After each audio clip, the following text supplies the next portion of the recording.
Hello valued customer. Thank you for choosing Rosenthal Collections for carefully curated products. To achieve the best performance out of your new Borax cone, we decided to make this video just for you. To demonstrate, I'll be using a ceramic silica crucible, a whipped tong, borax cone, and a blowtorch. Wear heat-resistant gloves to prevent from burning yourself.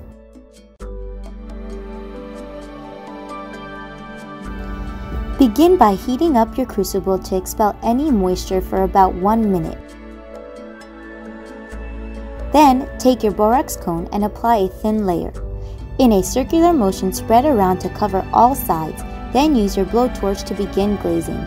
Repeat this process until you have a nice, clean, and clear glaze over your crucible. Borax is used to shield your crucible from metals sticking to your crucible, which will result into longer lasting use. Apply more heat to areas as needed until you see a clear glaze.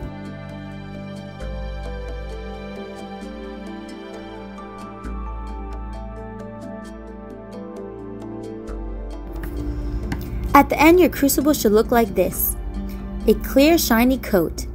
After watching this video, you still have questions, please feel free to contact us. Thank you for watching.